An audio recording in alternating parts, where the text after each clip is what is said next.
வணக்கம் மக்களே. Group 1 notification வந்துருச்சு. இன்றைக்கி தான் வந்திருக்கு. எல்லோரும் பார்த்துருப்பீங்க. உங்களுடைய தயாரிப்புகளை இன்னும் துரிதப்படுத்தணும். எவ்வளவு துரிதமாக செயல்பட முடியுமோ இருக்கிற காலத்தை இருக்கிற ஒரு 130 நாட்களை நம்ம வீணடிக்காமல் பயன்படுத்திக்கணும் அப்படிங்கிறத மனசில் வச்சு உங்களுடைய ப்ரிப்ரேஷனை ஆரம்பிக்காதவங்க ஆரம்பிச்சிடுங்க. ஏற்கனவே ஆரம்பித்தவங்க இதுக்கப்புறமா சரியான ஒரு முறையில் பயன்படுத்திக்கோங்க. சரிங்களா? இப்போ நம்ம வீடியோவுக்கு போவோமா?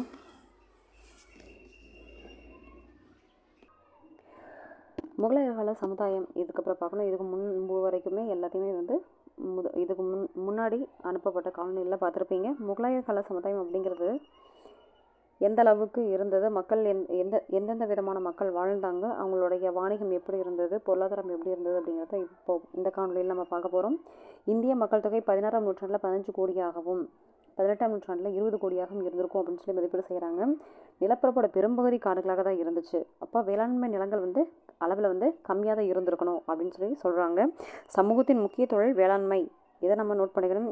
எந்த ஒரு சமூகமாக இருந்தாலுமே, எந்த ஒரு அரசருடைய ஆட்சியாக இருந்தாலுமே அங்கே முக்கிய தொழிலாக இருப்பது வேளாண்மையாக இருக்கும். சமூக அமைப்பில் கிராம சமூகம் தான் முதன்மை நிறுவனமாக இருந்திருக்கு. சரிங்களா? இதில் கிராம நிர்வாகத்தில் சில புத்தன்மைகள் இருக்குது. முக்காடம் என்று அழைக்கப்பட்ட கிராம தலைவர்கள் கிராமத்து நிர்வாக உறுப்பான பஞ்ச் அப்படிங்கிற அமைப்பை உருவாக்கினர். அப்போ முக்காடம் என்று அழைக்கப்பட்ட கிராம தலைவர்கள், அந்த முக்காடம் அப்படிங்கிற வார்த்தை முக்காதம் அப்படின்னு சொல்லுவாங்க. இந்த முக்காதம் அப்படிங்கிற வார்த்தை மிக முக்கியமான ஒன்று. இதுக்கு முன்னாடி டிஎன்பிசி கொஷின்ஸில் இது இடம்பெற்றிருக்கு. சரிங்களா? முக்காடம் என்று அழைக்கப்பட்ட கிராம தலைவர்கள் கிராமத்து நிர்வாக உறுப்பான எந்த அமைப்பை ஏற்படுத்துகிறாங்க? பஞ்சாயத்து என்ற அமைப்பை ஏற்படுத்துகிறாங்க முக்காடம். அப்போது அந்த அரச நிர்வாகத்துடைய மாநில நிர்வாகத்துடைய அடிப்படை அமைப்பான கிராமம், சரியா, கிராமத்துடைய நிர்வாக அமைப்பு தான் பஞ்சாயத்து. அந்த பஞ்சாயத்தோட தலைவர் தான் யார், அதை உருவாக்குவர் யார்? முக்காடம் அப்படின்னு சொல்லி நமக்கு இதிலிருந்து தெரியுது. ஓகே, இவருடைய வேலை என்ன? கிராம அளவில் வரிகளை வசூலிக்கிறது, அது தொடர்பான கணக்குகளை பராமரிக்கிறது. இதுதான் இந்த பஞ்சாயத்துடைய பொறுப்பாக இருந்திருக்கு. சரிங்களா? அதே மாதிரி பயன்பாட்டுக்கு கொண்டு வரப்பட்ட நிலங்களை கிராம கைவினைஞர்கள், கடனிலை ஊழியர்கள் இவங்களுக்கெல்லாம் கொடுத்து, சேவை செய்வோர் இவங்களுக்கெல்லாம் கொடுத்து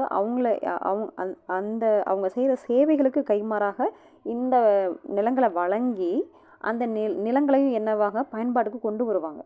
சரிங்களா?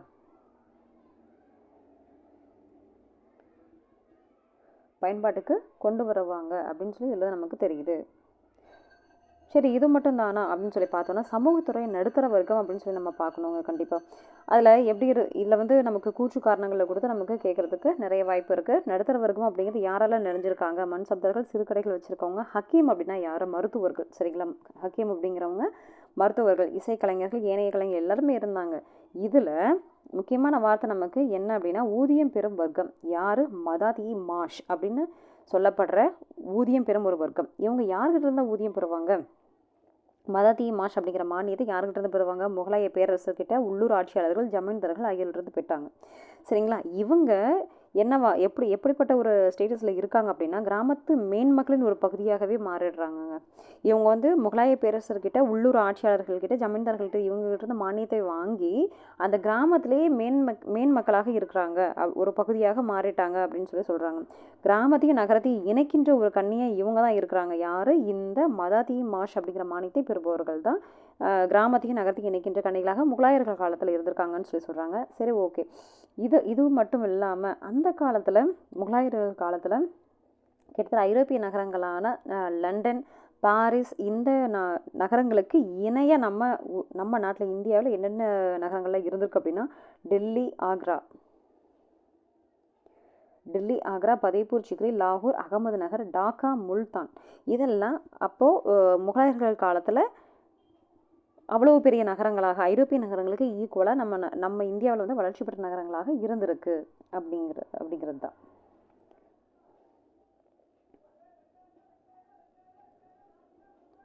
இது மட்டும் இல்லாமல் சில தனிச்சிறப்பு பெற்ற சலுகைகள் பெற்ற வர்க்கத்தாரும் அங்கே இருந்திருக்காங்க. இதனால சமத்துவமின்மை அப்படிங்கிறது வந்து முகலாயர் காலத்தில் வந்து தெளிவாக இருக்குது அப்படின்னு சொல்லலாம். சமூகத்தில் அடிமட்ட இந்த லங்கோடு அப்படிங்கிற வார்த்தை ரொம்ப முக்கியங்க. அடிமட்டத்தில் மக்களில் ரொம்ப அடிமட்டத்தில் இருப்பாங்க இல்லைங்களா, அவங்க அந்த மக்கள் வந்து ஆண்கள் எந்த உடை அணிஞ்சிருந்தாங்க அப்படின்னா லங்கோடு அப்படிங்கிற கோவணத்தையும், பெண்கள் அணிந்திருந்த உடை வந்து சேலை அப்படின்னும் நமக்கு தெரிய வருது. இது மட்டும் இல்லாமல் ஜமீன்தார்கள் உரிமைகளையும் சலுகைகளையும் பெற்றிருந்த ஜமீன்தார்களையும் பிரபுக்களையும் கொடுத்த வர்க்கம் ஆடம்பரமான வாழ்க்கையை வந்து வாழ்ந்தாங்க. அப்போது சமுதாயத்தில் வந்து இதிலிருந்து சமத்துவமின்மை வந்து இருக்குது அப்படின்னு சொல்லி நமக்கு தெளிவாக தெரியுது. மான் சப்தாரிகளான பிரபுக்கள், சரிங்களா, மான் சப்தாரிகள் யார்? பிரபுக்கள். இவங்களுக்கு வந்து ஜாகிர் அப்படிங்கிற நில மானியங்கள் கொடுக்குறாங்க. அவங்க தகுதிக்கேற்ற ஊதியமாக இது வந்து பெற்றிருந்தாங்க. இவங்க எப்படி இருந்தாங்க அப்படின்னா அடக்குமுறை சுரண்டும் இயல்பு கொண்டிருந்தவர்களாக இருந்தாங்க. எப்படி? அந்த விவசாயிகளை அடக்கி இவங்க சொல்கிற அளவுக்கு மானியத்தை வந்து அவங்க கொடுக்க கட்டாயப்படுத்தப்பட்டாங்க அப்படின்னு தான் சொல்லணும். அதிக எண்ணிக்கையிலான குதிரை பணியாளர்களையும் குதிரைகளையும் யானைகளையும் மற்றவற்றையும் பெற்றிருந்தாங்க இந்த பிரபுக்கள், சரிங்களா. அது மட்டும் இல்லாமல்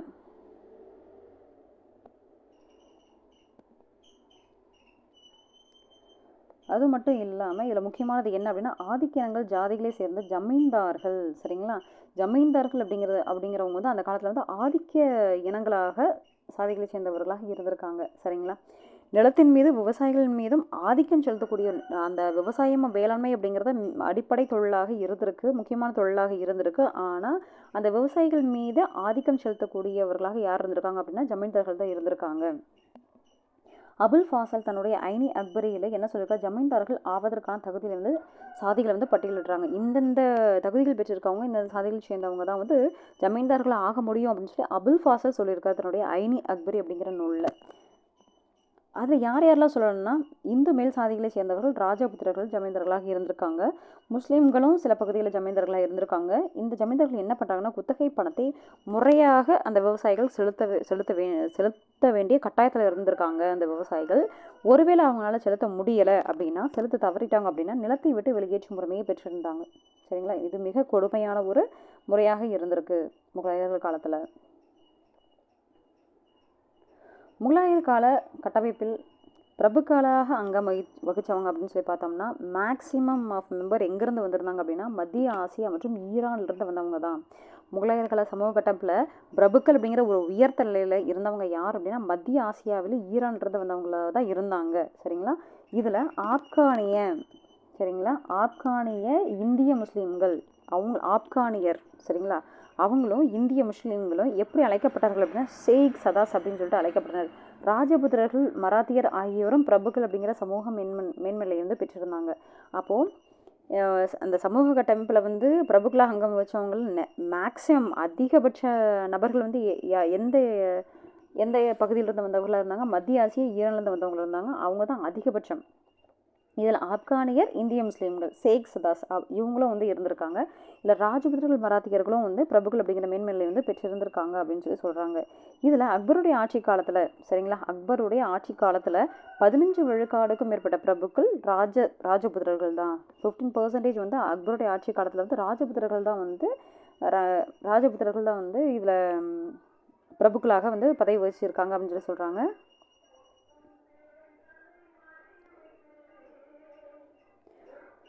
இதில் ராஜா தோடர்மல், இதில் அக்பருடைய காலத்தில் வந்து இருந்த பிரபுக்கள் யாருன்னா ராஜா தோடர்மல், ராஜா மான் சிங், பீர்பால், இவங்கெல்லாம் வந்து அக்பர் காலத்தில் வந்து புகழ்பெற்ற பிரபுக்களாக இருந்திருக்காங்க. இதில் ராஜபுத்திரர்கள் அரசு நிர்வாகத்தில் இருந்தால் பல்வேறு பணியிடங்களுக்கு, சரிங்களா, ராஜபுத்திரர்கள் அரசு நிர்வாகத்தில், இந்த முகலாய அரசு நிர்வாகத்தில் பல்வேறு பணியிடங்களுக்கு எந்தெந்த சமூகத்தை சேர்ந்தவர்கள் நியமிச்சிருக்காங்க அப்படின்னா காய் அஸ்தர் கத்ரி சமூகத்தை சேர்ந்தவர்களை வந்து நியமிச்சிருக்காங்க. இப்போ ஜஹாங்கீர், ஷாஜஹான், அவுரங்கசீப், இவங்க வந்து இந்த ஜஹாங்கீர், ஷாஜஹான், அவுரங்கசீப் இவங்க மூன்று பேரும் மராத்தியரை வந்து பிரபுக்களாக வந்து நியமிச்சிருக்காங்க. இப்போ அதுக்கு எக்ஸாம்பிளாக யாரை சொல்லலாம் அப்படின்னா சிவாஜியோட தந்தை ஷாஜி சில காலம் வந்து ஷாஜஹான் கிட்ட வந்து பணியாற்றியிருக்காங்க, சரிங்களா. வாழ்க்கையில் மேம்பாடு அடைவதற்கான வாய்ப்புகள் வந்து அதிகம் இருந்ததுனால நம்ம இந்தியாவில் வந்து வாழ்க்கையில் வந்து உயர்வதற்கு நிறைய செல்வம் சம்பாதிப்பதற்கான வழிமுறைகள் வந்து இந்தியாவில் நிறையவே கொட்டி கிடந்தது. அதனால் மத்திய ஆசியாவிலிருந்து புலம்பெயர்தல் அப்படிங்கிறது வந்து நடைபெற்றது, சரிங்களா. மத்திய ஆசியாவிலிருந்து நம்ம இந்தியாவுக்கு புலம்பெயர்ந்து அதிக எண்ணிக்கையில் வந்துக்கிட்டே இருந்தாங்க. இந்த புலம்பெயர்தல் வந்து நிறைய கூறுகள் இணைவதற்கு, பல்வகைப்பட்ட கூறுகள் ஒருங்கிணைகிறதுக்கு ஒரு பண்பாட்டு செழுமைக்கு வந்து வழிவகுத்ததுன்னு சொல்லலாம். பிரபுக்கள் இன அடிப்படையில் வந்து பிரிஞ்சிருந்தாலும் அவங்க வந்து கூட்டணிந்த ஒரு வர்க்கமாக பாரசீக இந்திய ஓவியர்களையும் இசைக்கலைஞர்களையும் ஆதரிச்சாங்க அப்படின்னு தான் சொல்லணும். சரிங்களா? பிரபு அவங்க இனத்தின் அடிப்படையில் வேறு வேறு ஆட்கள் தான். ஆனால் அந்த பாரசீக இந்திய ஓவியர்கள் இசைக்கலைஞர்கள் இவங்களெல்லாம் ஆதரித்ததன் மூலமாக ஒரு சமரசமாக எல்லாரிடமும் வந்து ஒரு பண்பாட்டை வந்து முன்னெடுத்தாங்க அப்படின்னு சொல்லலாம். சாதி முறை அப்படின்னு சொல்லி பார்த்தோம் அப்படின்னா, சாதி முறை அப்படிங்கிறது மேலாதிக்க நிறுவனமாக இருந்திருக்கு. சரிங்களா? கீழ்நிலை சாதிகள் அதிகமான ஒடுக்குமுறைக்கு உள்ளாயிருக்காங்க. சமூக பாகுபாடுகளுக்கு எதிராக பக்தி இயக்கம், என்னதான் பக்தி இயக்கம் வந்து புரட்சிக்குடியை உயர்த்தினா கூட வாய்ப்புகள் மறுக்கப்பட்ட வறுமையில் வாடிய நிலமற்ற விவசாயிகள் அப்படிங்கிறவங்க வந்து கட்டாய உழைப்புக்கு உட்படுத்தப்பட்டாங்க. அப்போ அன்னைக்கு அன்றாட செலவுக்கு அன்றாட சாப்பாட்டிற்கு அவங்க வந்து உழைத்தாதான் அன்னைக்கு அவங்களுக்கு சாப்பாடு அப்படிங்கிற லெவலில் தான் அன்றைக்கி இருந்திருக்காங்க. மரபு வழி சொத்துக்களில் பங்கு பெறுவதற்கு இந்த பெண்களுடைய உரிமைகள் அப்படின்னு சொல்லி பார்த்தோன்னு வச்சுக்கோங்களேன். மரபு வழி சொத்துக்களில் பங்கு பெறுவதற்கு பெண்களுக்கு எவ்வளோ உரிமை? குறைஞ்சபட்ச உரிமை தான் இருந்திருக்கு. அதாவது அவங்களுடைய தந்தை வழி சொத்து அந்த அவங்க பெண்களுக்கு கிடைக்கணும் அப்படின்னா அவங்களுக்கு வந்து குறைஞ்சபட்ச உரிமை தான் இருந்திருக்கும். உயர்சாதி பெண்கள் இடையில் வந்து விதவை மறுமணம் வந்து தடை செஞ்சுருந்தாங்க. இதுவே உயர்சாதி பெண்கள் வந்து விதவைகள் வந்து மறுமணம் செய்யக்கூடாது. அன்றாட வீட்டு வேலைகளோடு பெண்கள் வந்து நூல்னுட்ருக்காங்க. இதுதான் அவங்களுடைய பேசிக் ஒர்க்காக இருந்திருக்கு. வேளாண் பணிகளும் உதவி செஞ்சுருக்காங்க. இதுவே இந்த சதி அப்படிங்கிறது காலம் காலமாக நம்ம ஒவ்வொரு டைனாஸ்டிலையுமே நம்ம பார்த்துட்டு வர்றது தான். ஒவ்வொரு அரச நிர்வாகத்துலேயுமே அது பார்த்துட்டு வர்றது தான். இது வந்து முகலாய நிர்வாகத்தில் மேல் சாதி சமூகங்களிடையே நிலவி இருக்கு அப்படின்னு சொல்கிறாங்க. அதாவது அடிமட்ட சமூகத்தில் இருந்தவங்கள்ட்ட வந்து நிலவில் மேல் சாதி சமூகத்தை சேர்ந்த பெண்கள் வந்து இந்த உடன்கட்டை ஏறுதல் சதிங்கிற வழக்கத்திற்கு உட்படுத்தப்பட்டாங்க அப்படிங்கிறது நமக்கு இதிலேருந்து தெரியுது. அதை வந்து நிறுத்துறதுக்கு முயற்சி மேற்கொண்டிருக்காங்க. சரிங்களா? முஸ்லீம் மணப்பெண்கள் வந்து இதிலே வந்து முஸ்லீம் மணப்பெண்கள் ஒரு சிறப்பு உரிமை பெற்றிருந்தாங்க. என்ன அப்படின்னா, திருமணத்தின் போது மணமகளுக்கு பணம் கொடுக்கணும், பணப்பரிசு கொடுக்கணும். அதுக்கு பேர் என்ன அப்படின்னா மகர் அப்படிங்கிறது. சரிங்களா? இந்த பணப்பரிசை கொடுத்து தான் அவங்க வந்து மேரேஜ் பண்ணிக்கணும். மேலும் பரம்பரை சொத்துக்களில் குடும்பத்தில் ஆண்களுக்கு சமமாக இல்லைனாலும் ஓரளவு பங்கு பெறும் உரிமையை வந்து பெண்களுக்கு வந்து கொடுத்து வச்சுருக்காங்க அப்படின்னு சொல்லலாம். அடுத்து முகலாயர்கள் காலத்தில் ஒரு பொருளாதாரம் நிலை எக்கனாமிக்கில் எப்படி இருந்தது அப்படின்னு சொல்லி நம்ம பார்க்கணும் அப்படின்னா, எல்லாமே வந்து காடு சார்ந்த வேளாண் பொருளாதாரமாக தான் இருந்தது. காடுகள் தான் அதிக பரப்பளவில் இருந்ததுன்னு பார்த்தோம். அப்போ விளைநிலங்கள் வந்து கம்மியாக தான் இருந்ததுன்னு பார்த்தோம். காடுகளை அழித்து வேளாண் நிலங்களை உருவாக்கினார்கள் அப்படின்னு சொல்லி பார்க்குறோம். இந்த காடுகள் வந்து கைவினை தொழிலாளர்களுக்கு தேவையான கச்சா பொருட்களை வந்து கொடுத்துருக்கு. என்னென்ன மாதிரியான கைவினை தொழில்களில் இருந்திருக்காங்க? தச்சர் இருந்திருக்காங்க, கப்பல் கட்டுறவங்க இருந்திருக்காங்க, மேல் பூஜை சாயம் தயாரிக்கிறவங்க, இவங்கள மாதிரி சமூகங்கள் வந்து அங்கே இருந்திருக்காங்க. இவங்களுக்கு தேவையான மரங்களை வந்து யார் கொடுத்துருக்கா? அந்த காடுகளிலிருந்து பெற்றிருக்காங்க. நூல் நூற்போருக்கும் நெசவு செய்வதற்கும் கச்சாப்பட்டினம் வந்து வழங்கியிருக்கு அப்படின்னு சொல்லலாம். அதே மாதிரி இரும்பு சுரங்க பணியாளர்கள், உலோகங்களை உருக்குவோர் இவங்களாம் இருந்திருக்காங்க, அந்த காலகட்டத்தில் இருந்திருக்காங்க அப்படிங்கிறது நமக்கு தெரிய வருது. ஆகவே அந்த உற்பத்தியாளர்கள் காடுகள் அப்படிங்கிறது உறவு வந்து ரொம்ப காட்டை வந்து அதிகமாக சார்ந்திருந்தாங்க அப்படிங்கிறதும், காடு அதிக பரப்பளவில் இருந்தது இந்தியாவில் அப்படிங்கிறதும் நமக்கு இதன் மூலமாக நமக்கு புரிய வருது. அதே மாதிரி கிராமப்புறங்கள் அப்படின்னு சொல்லி பார்த்தோம்னா பல்வகைப்பட்ட பிரிவிலை சேர்ந்தவங்க வந்து மக்கள் வேளாண்மையிலிருந்து ஈடுபட்டிருந்தாங்க. வேளாண்மை தான் பொருளாதாரத்தில் ஒரு அடித்தளமாக இருந்திருக்கு. சரிங்களா? சொத்துக்கள் வைத்துக்கொள்ள உரிமை மறுக்கப்பட்ட நிலமற்ற ஏழை விவசாயிகள், அதாவது ஏழை விவசாயிகள், அதாவது சொத்துக்கள் எதுவும் இல்லாமல், நிலம் இல்லாமல், வீடு இல்லாமல் அந்த மாதிரி இருப்பாங்க இல்லைங்களா? அந்த மாதிரி ஏழை விவசாயிகள் மக்கள் தொகையில் கால் பங்கு இருந்தாங்கன்னு சொல்லி சொல்கிறாங்க.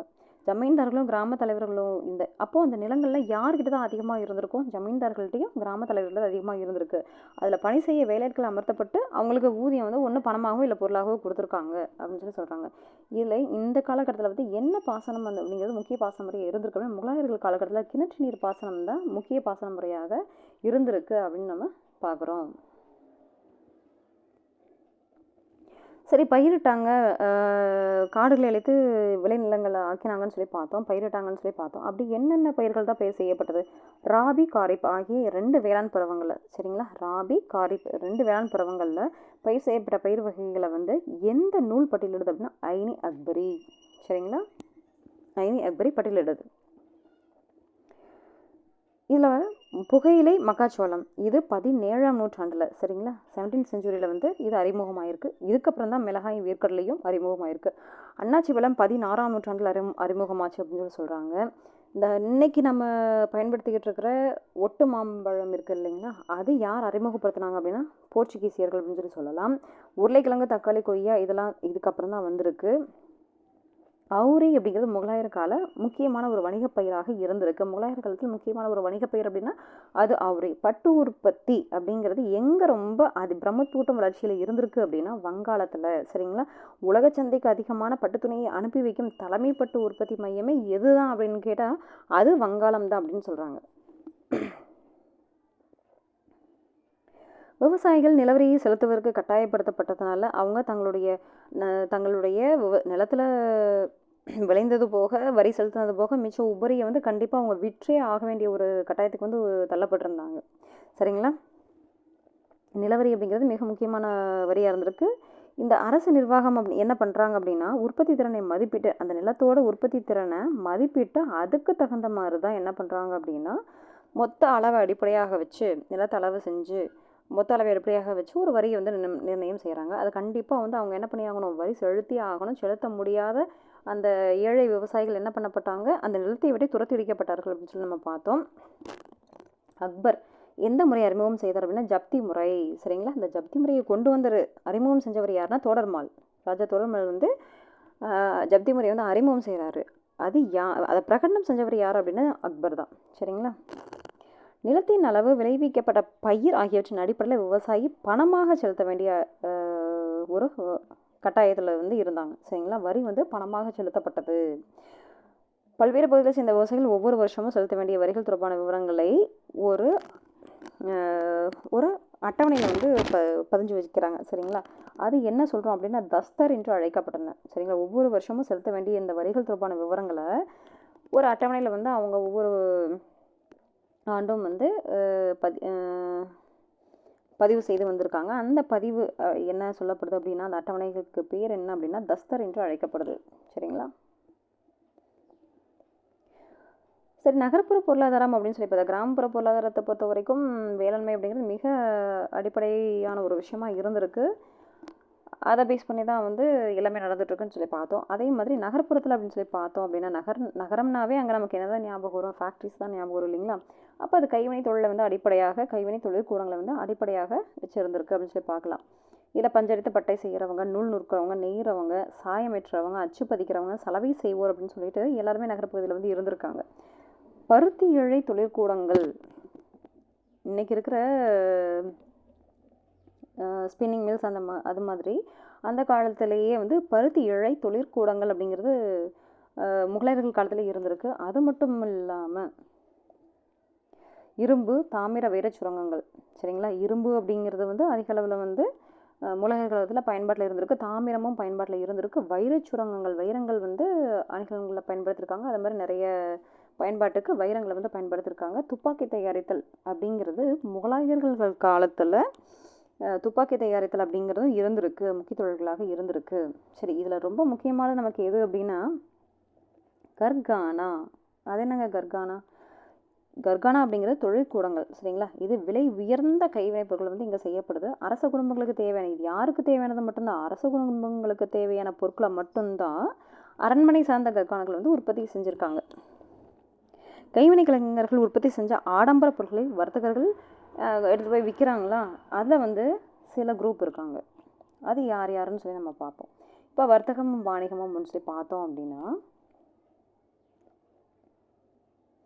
இப்போ நம்ம நாட்டுடைய தேவைக்கு போக மிச்சம் எல்லாம் என்ன பண்ணுறோம், உபரியை வந்து வெளியே விற்போம் இல்லைங்களா.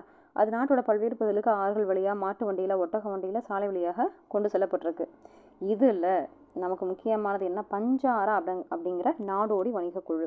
இவங்க என்ன பண்ணுறாங்க அப்படின்னா தொலைதூர பகுதிகளுக்கு கொண்டு போயிட்டு இந்த உபரி பொருட்களை வந்து விற்பாங்க. பஞ்சாரா அப்படிங்கிறது தொலைதூர பகுதிகளுக்கு போயிட்டு விற்பாங்க, பொருட்களை வந்து விற்பாங்க.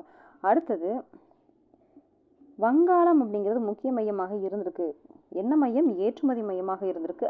எதெல்லாம் ஏற்றுமதி செஞ்சுருக்காங்க? அரிசி, சர்க்கரை, மஸ்லின் பட்டு, உணவு தானியம், இது எல்லாத்தையும் ஏற்றுமதி செய்கிற மிக முக்கிய மையமாக வங்காளம் இருந்திருக்கு அப்படின்னு சொல்லி பார்த்தோம். இதற்கு முன்பு உலக சந்தைக்கு அதிகமான பட்டு துணியை அனுப்பி வைக்கும் தலைமை பட்டு உற்பத்தி மையமாகவும் வங்காளம் இருக்குன்னு சொல்லி பார்த்தோம். அதே மாதிரி இங்கே அரிசி, சர்க்கரை, மஸ்லின், பட்டு, உணவு தானியம் இதெல்லாத்தையும் ஏற்றுமதி செய்கிறதுல வங்காளம் வந்து முக்கிய மையமாக திகழுதுன்னு பார்த்தோம்.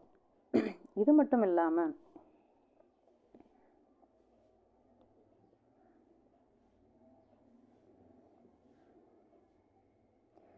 இப்போ இது மட்டும் இல்லாமல் வேறு என்னெல்லாம் பார்க்கலாம், வேறு எந்தெந்த பகுதி? சோழ மண்டல கடற்கரை, இது என்ன? பருத்தி துணி உற்பத்திக்காக புகழ்பெற்றது அப்படின்னு சொல்லலாம். காஷ்மீர் சால்வைகள், தரை விரிப்புகள், இது இது வந்து இந்த உற்பத்திக்கு பெயர் பெற்றிருந்த ஊர் எது அப்படின்னா லாகூரில் இருந்து காஷ்மீர் சால்வைகளும் தரை விரிப்புகள், காஷ்மீரில் உற்பத்தி செய்யப்பட்ட சால்வைகள், தரை விரிப்புகள் எங்கே வந்து விநியோகம் பண்ணப்பட்டது?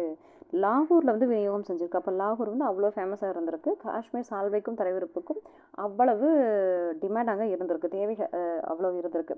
பொருட்கள் இடம் விட்டு இடம் செல்வதற்கு என்ன பத்திரங்கள் பயன்படுத்துகிறாங்க? பொருட்களை வந்து இடம் விட்டு இடம் சென்று கொண்டு போய் வராங்க இல்லைங்களா, அதுக்கு என்ன பத்திரங்கள் பயன்படுத்திருக்காங்கன்னா உண்டி. இந்த உண்டின்னா என்னென்னா கடன் பத்திரங்கள். அதே மாதிரி இப்போ வணிகர்கள் வந்து தொலைதூரம் செல்லும்போது ஒரு இடத்துல ஓய்வு எடுக்கணும் இல்லைங்களா, அதுக்கான ஓய்வு விடுதிகள் தான் சராய்கள் என்று அழைக்கப்பட்டன. சரிங்களா, சராய்கள் அப்படிங்கிறது வணிகர்கள் ஓய்வு எடுப்பதற்கான ஓய்வு விடுதிகள் அப்படின்னு சொல்லலாம். இந்த வணிகர்கள் எந்தெந்த மதங்களை சேர்ந்தவர்களாக இருந்திருக்கலாம் அப்படின்னு நீங்கள் நினைக்கிறீங்க?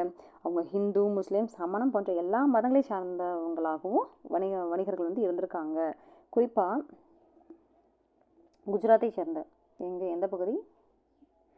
குஜராத்தை சேர்ந்த போரா முஸ்லிம்ஸ், ராஜபுதனத்து மார்வாரிகள், சோழமண்டல கடற்கரை சார்ந்த செட்டியார்கள். இப்போ நம்ம சோழமண்டல கடற்கரையில் இருந்த வணிகர்கள் எப்படி அழைக்கப்பட்டாங்க? செட்டியார்கள் என்று அழைக்கப்பட்டார்கள். மலபார் பகுதியில் இருந்த முஸ்லீம்கள் வந்து புகழ்பெற்ற வணிக சமூக மையத்தினராக இருந்திருக்காங்க. அதே மாதிரி ராஜஸ்தானில் வந்து மார்வாரி, அதே மாதிரி குஜராத்தில் வந்து போரா முஸ்லீம்கள், இவங்கெல்லாம் வந்து புகழ்பெற்ற வணிக சமூகத்தினராக இருந்திருக்காங்க.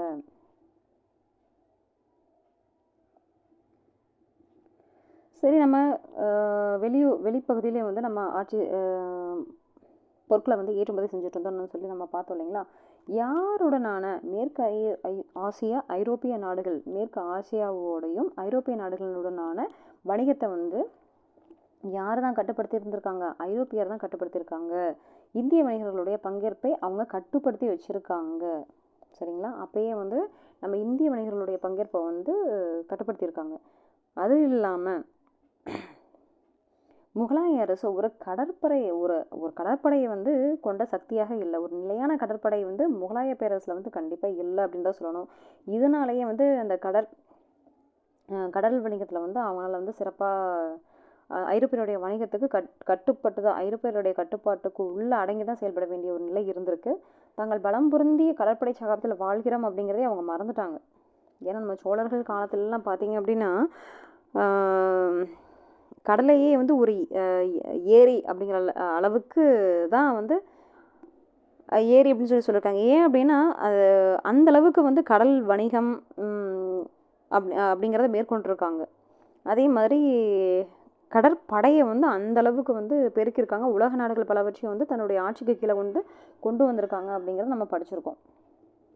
ஆனால் முகலாயர்கள் வந்து இந்த உண்மையெல்லாம் அவங்க உணரல. இதுவும் அவங்களுடைய வீழ்ச்சிக்கு ஒரு காரணமாக இருந்திருக்கு அப்படின்னு சொல்ல வராங்க. ஐரோப்பியர்கள் எதெல்லாம் நம்ம நாட்டில் இருந்து கொள்முதல் செஞ்சுருக்காங்க அப்படின்னு சொல்லி பார்த்தா நறுமணப் பொருட்கள், சாயங்கள், வங்காளப்பட்டு, மஸ்லின், சொரசொரப்பான அச்சிடப்பட்ட துணி, பளபளப்பான பருத்தி துணி, இதெல்லாம் இங்கேருந்து கொள்முதல் செஞ்சுருக்காங்க. சரிங்களா, நறுமணப்பட்டு அப்படின்னா ஏலக்காய், இஞ்சி, மிளகு, இந்த மாதிரியான பொருட்கள். அதேமாதிரி வங்காளத்திலிருந்து ஏற்றுமதி செய்யப்பட்ட பட்டு, மஸ்லின், சொரசொரப்பான அச்சிடப்பட்ட துணி, பளபளப்பான பருத்தி துணி, இதெல்லாம் வந்து இங்கேருந்து கொள்முதல் செஞ்சுருக்காங்க. இதுக்கு மாற இந்தியாவில் பெருமளவில் நம்ம என்ன பண்ணியிருக்கோம்? அதெல்லாம் கொடுத்துட்டு தங்கத்தையும் வெள்ளியையும் வந்து நம்ம வாங்கியிருக்கோம் அப்படின்னு தான் சொல்லணும். முகலாயருடைய வெள்ளி நாணய முறை வெள்ளிக்கான தேவையை வந்து அதிகரிச்சது. முகலாயர்கள் காலத்தில் வந்து எந்த நாணய முறை வந்து ஃபாலோ பண்ணியிருக்காங்க? வெள்ளி நாணய முறை. இது வந்து வெள்ளிக்கான தேவையை வந்து அதிகரிச்சிருக்கு.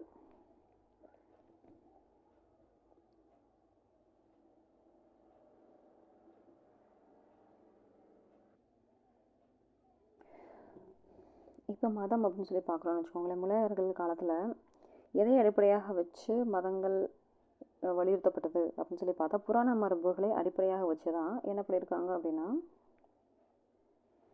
புராண மரபுகள் அனைத்து அடிப்படை கூறுகளும் தொடர்ந்து வலியுறுத்தப்படுவதற்கு சாட்சியாக வந்து முகலாயர் காலம் தான் இருந்துச்சு அப்படின்னு சொல்கிறாங்க. எப்படி எண்ணிலடங்கா நம்பிக்கை, அதிக எண்ணிக்கையிலான மரபுகள், நடைமுறைகள் வந்து வழக்கத்தில் இருந்துச்சு. சரிங்களா? இதனாலவே இந்து மதத்தில் வந்து பல பிரிவுகள் ஒரே மாதிரியான மரபு தொடர்புகளையும் ஒரே மாதிரியான தெய்வங்களையும் கொண்டிருந்தது அப்படின்னு சொல்லலாம். இந்து மதத்திலேயே நிறைய கிளைகள் பரவி இருந்துச்சு அப்படின்னு சொல்லலாம். 16-17 நூற்றாண்டுகள் வந்து வைணவ மதத்தின் நூற்றாண்டுகள் அப்படின்னு சொல்லலாம். 16-17 இந்த நூற்றாண்டுகள் வந்து எந்த மதத்தோட நூற்றாண்டுகள்? வைணவ மதத்தின் நூற்றாண்டுகள். ராமர் வழிபட்ட மரபை தன்னுடைய புகழ்பெற்ற பக்தி பாடல்கள் வழி முன்மொழிந்தவர் யாருன்னா துளசிதாசர். ராமசரித மானஸ் அப்படிங்கிற பாடல்கள் மூலமாக வந்து ராமரை கடவுளின் அவதாரமாக சித்தரிச்சிருக்கிறாரு. சரிங்களா? அவர் ஹிந்தியில் வந்து இந்த தொகுப்பை வந்து வெளியிட்டிருப்பார் துளசிதாசர். ராமரை கடவுளின் அவதாரமாக சித்தரித்தவர் யாரு? துளசிதாசர். அது எதன் மூலமாக? தன்னுடைய பக்தி பாடல்கள் வழி. சரிங்களா? பக்தியின் இலக்கு விஷ்ணுவோட மற்றொரு அவதாரமான கிருஷ்ணரான போது பக்தியின் வெளிப்பாடு ரொம்ப உச்சத்துக்கு போயிருக்கு, உணர்ச்சிகரமாயிருக்கு அப்படின்னு சொல்கிறாங்க. இந்த காலகட்டத்தில் பக்தி இயக்கம் அப்படிங்கிறது ரொம்ப பெரிய அளவில் வந்து வளர்ச்சி பெற்றிருக்குன்னு சொல்லலாம். சரிங்களா? சடங்குகள், சாதி முறைகளை வந்து விமர்சனம் செஞ்சு கேள்விக்குள்ளாக்குனாங்க. தங்களுடைய பக்தியை வெளிப்படுத்துறதுக்கு சமஸ்கிருத மொழியை பயன்படுத்தலை. அதுதான் ரொம்ப முக்கியமான விஷயம். சமஸ்கிருத மொழி வந்து பயன்படுத்தலை. எந்த மொழியை அப்போ பயன்படுத்தியிருக்காங்க? மக்களோடு. சரிங்களா? மக்களுடைய மொழியை வந்து பயன்படுத்தியிருக்காங்க. இங்கே இருக்குது பார்த்தீங்களா? மக்களுடைய மொழியை பயன்படுத்தியிருக்காங்க. அவங்களுடைய முற்போக்கான சிந்தனைகள், கருத்தை கவரும் மொழிநடையில் இசையோடு பாடப்பட்ட போது, அப்போது இசையோடு மக்களுடைய மொழியில் அவங்களுக்கு புரிகிற லாங்குவேஜில் பாடும்போது ஈஸியாக அவங்கள வந்து ரீச் ஆகுது. சரிங்களா? அப்போ பக்தி இயக்கம் இந்த மாதிரி தான் மிக வேகமாக வந்து மக்களிடையே பரவச்சுட்டு சொல்லலாம். இதில் முக்கியமானது வல்லபாச்சாரியார், அவருடைய மகன் விட்டல்நாத். சரிங்களா?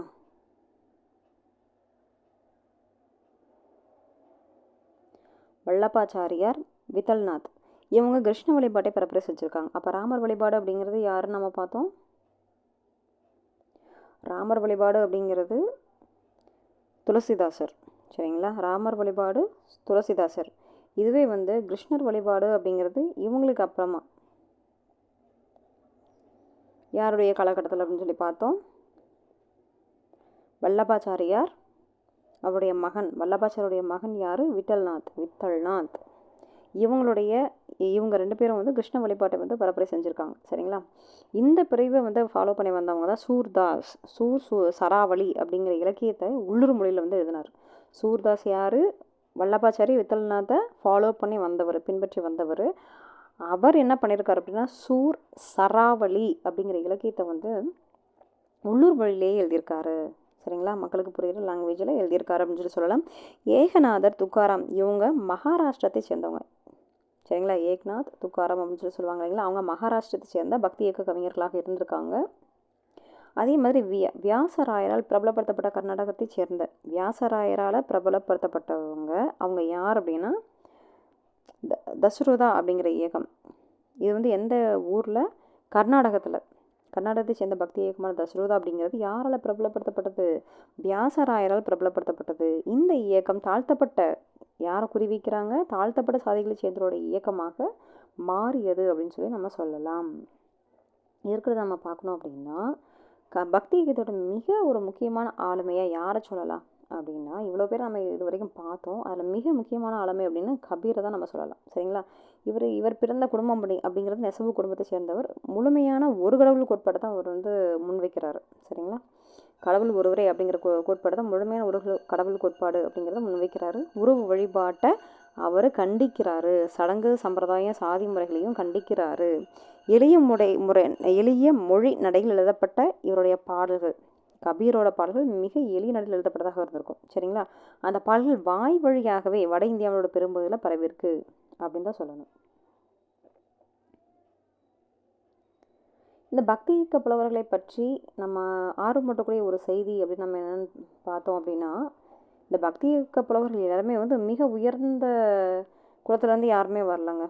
அதிகபட்சம் வந்து தாழ்த்தப்பட்ட சாதிகளை சேர்ந்தவர்களாகவும் கைவினைஞர்களாகவும் சேவை செய்யும் சமூக பிரிவினராகவும் இருந்தாங்க அப்படிங்கிறதா இதனுடைய ஸ்பெஷல் சிறப்பு அப்படின்னு சொல்லலாம். கபீர் ஒரு நெசவாளி, ரவிதாஸ் தோல் பன்னிடும் தொழிலாளி. சைன் அப்படிங்கிறவர் சிகை அலங்கார தொழில் செய்தவர். தாது பருத்தியை சுத்தம் செய்பவர். சரிங்களா. ஹரியானாவை சேர்ந்த சத்னாமி சமூகத்தவர் தங்களை கபீர் மற்றும் அவருடைய போதனைகளுடைய வழித்தோன்றல்கள் அப்படின்னு சொல்லி சொல்கிறதுலேயே அவங்க பெருமைப்படுறாங்க. யார்? ஹரியானாவை சேர்ந்த சத்னாமி சமூகத்தவர். சரிங்களா. இந்த மாதிரி எல்லாருமே பக்தி இயக்கத்தை சேர்ந்த புலவர்கள் எல்லாருமே மிக அடிமட்ட தாழ்த்தப்பட்ட சாதிகளை சேர்ந்தவர்களாகவும் கைவினைஞர்களாகவும் தான் இருந்திருக்காங்க அப்படிங்கிறது நமக்கு தெரியுது. சமஸ்கிருதமும் பாரசீகமும் நிர்வாக அறிவுலக நடவடிக்கைகளின் மொழிகளாக இருக்கையில் பிராந்திய மொழிகள் தங்கள் உயிர் துய்ப்பு மிக்க இலக்கிய ஆட்சியில் வந்து, அதாவது இப்போ முகலாயர்களுடைய ஆட்சி காலத்தின் போது அஃபிஷியல் லாங்குவேஜ், அதாவது அலுவலக மொழியாக வந்து சமஸ்கிருதமோ பாரசீகமோ நிர்வாக அறிவுலக நடவடிக்கைகளின் மொழிகளாக இருக்கிறது ரெண்டும் எதுன்னா சமஸ்கிருதமும் பாரசீகமும் தான். இது வந்து இப்போ இந்த மொழிகளை வந்து அரசாங்கத்தில் வந்து ஃபாலோ பண்ணுற போது பிராந்திய மொழிகள் அப்படிங்கிறது அதுக்கான உயிர் துடிப்பு அப்படிங்கிறது வந்து எதன் மூலமாக தான் ஆச்சு அப்படின்னா இந்த பக்தி இயக்கங்கள் தான் அதை வந்து தூண்டியது அப்படின்னு சொல்லி நம்ம சொல்லலாம். அதனுடைய இலக்கிய ஆற்றலை வந்து வெளிப்படுத்துனது இந்த பிராந்திய மொழிகள் மூலமாக தான் அப்படிங்கிறதுல வந்து சொல்லிக்கிறதுல வந்து நம்ம பெருமைப்பட்டுக்கலாம். அடுத்தது வேறு என்ன மதம்? ஹிந்து மதம் அப்படின்னு சொல்லி நம்ம பார்த்தோம் முகலாயர்கள் காலத்தில். அடுத்து ஹிந்து மதத்துக்கு அடுத்தபடியாக சீக்கிய மதம் அப்படின்னு பார்த்தா இதுவும் ஒரு கடவுள் கோட்பாடு தான் முன்னெடுக்குது. சரிங்களா. உலக மதங்களில் ஒன்றாக காலப்போக்கில் வந்து மாறுது. சீக்கியருடைய புனித நூல் எதுங்க? குரு கிரந்த சாஹிப். இது இஸ்லாமிய மதகுருவான ஷேக் ஃபரீத், பக்தி இயக்க புலவர்களான நாமதேவர் கபீர், சைன் ரவிதாஸ் இவங்களுடைய போதனைகளை உள்ளடக்கமாக கொண்டிருக்கு. இந்த குரு கிரந்த சாஹிப் யாருடைய போதனைகளை வந்து உள்ளடக்கமாக கொண்டிருக்கு? ஷேக் ஃபரீத் அப்படிங்கிறவர் இஸ்லாமிய மதகுரு. அதே மாதிரி பக்திய புலவர்கள் யார் யார்? நாமதேவர் கபீர், சைன் ரவிதாஸ் ரவிதாஸ் இவங்களுடைய போதனைகள் வந்து உள்ளடக்கமாக கொண்டிருக்கு. கடவுள் ஒருவரே அப்படின்னு சொல்லி நம்மளவர் யாருன்னா குரு நானக். சரிங்களா. அந்த கடவுள் வந்து உருவம் இல்லை, எங்கே எல்லா இடத்துலையும் நிறைஞ்சிருக்கிறாரு அப்படின்னு சொல்லி குரு நானக் சொன்னார். உருவ வழிபாட்டையும் மத சடங்குகளையும் அவர் வன்மையாக கண்டனம் செய்தார். அனைத்து மக்கள் மேலேயும் அன்பாக இருக்கணும், நன்னெறியை கடைபிடிக்கணும், ஒழுக்கம் ஆகியவற்றை பின்பற்றணும் அப்படின்னு சொல்லி சொல்கிறாரு. சாதி முறை அவருக்கு பிடிக்கவே பிடிக்காது. சாதி முறை வந்து கண்டனம் செய்கிறாரு. அப்போது இப்போ இந்து மதமாகட்டும், சீக்கிய மதமாகட்டும், சூஃபிசம், இதுக்கப்புறம் பார்க்க போது சூஃபிசம் ஆகட்டும், எல்லாருமே எதைத்தான் வந்து பின்பற்றுறாங்க அப்படின்னு சொல்லி பார்த்தோம் அப்படின்னா அவங்க ஓரிரை கோட்பாடு அப்படிங்கிறத தாங்க முன்வைக்கிறாங்க. சூஃபிசம் அப்படிங்கிறது இஸ்லாமின் உள்ளுணர்வு சார்ந்த இறைநிலை இணைப்பை முன்வைக்கும் ஒரு மத கோட்பாடு. இதுவும் வந்து இஸ்லாமிய மதத்தோடைய ஒரு பிரிவு அப்படின்னு சொல்லலாம். இஸ்லாமின் உள்ளுணர்வு சார்ந்த இறைநிலை இணைப்பை முன்வைக்கிற ஒரு மத கோட்பாடு. இது எங்கே தான் உருவாச்சு அப்படின்னா ஈரான். எங்கே உதயமாச்சு? ஈரான். இந்த கோட்பாடு இந்தியாவில் வந்து ஈரானில் வந்து உருவாகி இந்தியாவில் செலுத்த வந்துச்சுன்னு சொல்லலாம். இது சூஃபிசம் அப்படிங்கிறது. வைதீக முஸ்லீம் இறையியலாளர்களுக்கு ஷரியத் முன்வைக்கும் கட்டுப்பாடுகளை சூஃபிசம் நிறைவேற்றுகின்ற வரை அது ஏற்புடையதாகவே இருந்தது. அப்போது அடுத்து வர்ற காலகட்டங்களில் வந்து அது ஏற்கப்படத்தக்கதாக இல்லை அப்படிங்கிறது நமக்கு புரியுது இதுலேருந்து. ஓகே. முகலாயர்கள் காலத்தில் கடைசியாக இன்னொரு மதம் பார்க்கணும். யார் அப்படின்னா கிறிஸ்தவம். அது யார் மூலமாக பரப்பப்பட்டது? ஐரோப்பியர்கள். சரிங்களா. ஐரோப்பிய வணிகர்களோடு நம்ம வந்து வணிகம் செஞ்சுக்கிட்டு இருந்தோம். அப்போ ஐரோப்பிய வணிகர்கள் வருகையோடு யார் யாரெல்லாம் வந்தாங்க? Francis Xavier, Robert de Nobili, இந்த கிறிஸ்துவ மத பரப்பாளர்களும் இந்தியாவுக்கு வந்திருக்காங்க. வந்ததோடு சரிங்களா, வந்ததோடு மட்டும் இல்லாமல் அவங்களுடைய மதத்தை இந்தியாவில் பரப்புனாங்க. அதில் தொடக்க காலத்தில் வந்த கிறிஸ்துவ மத பரப்பாளர்கள் யார் அப்படின்னா கத்தோலிக்கர்கள். சரிங்களா. அதே மாதிரி டேனியர்களுடைய ஆதரவின் முதல் லூத்தரன் மத பரப்பாளர்கள் எப்போ வந்தாங்க? 1706 எங்கே? தரங்கம்பாடிக்கு வந்தாங்க. இவங்களில் ஒருவரான ஜீகன் பால்கு. இவங்க தான், அதாவது டேனியர்கள் ஆதரவின் கீழே ஜீகன் பால்கு விவிலியத்தின் புதிய ஏற்பாட்டை 1714 தமிழ் மொழியாக்கம் செய்கிறாரு. சரிங்களா. ஜீகன் பால்கு என்ன பண்ணுறாங்க? விவிலியத்துடைய புதிய ஏற்பாட்டை தமிழ் மொழியாக்கம் செய்கிறாரு 1714. சரிங்களா. அதே மாதிரி சீக்கிரமாகவே வந்து பழைய ஏற்பாடு வந்து தமிழில் மொழியாக்கம் செய்யப்பட்டது.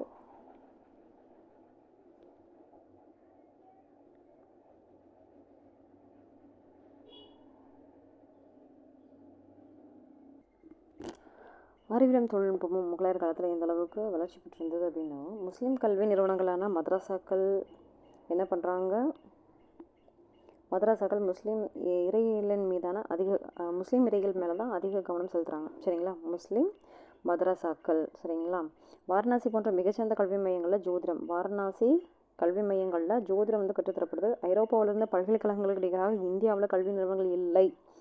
ஐரோப்பியில் நல்லா பார்க்கணும், ஐரோப்பாவில் இருந்த பல்கலைக்கழகங்களுக்கு நிகராக இந்தியாவில் கல்வி நிறுவனங்கள் இல்லை என பிரான்ஸ் நாட்டு பயணி யார் சொல்கிறாங்க, ஃபெர்னியர் குறிப்பிடுகின்றார்.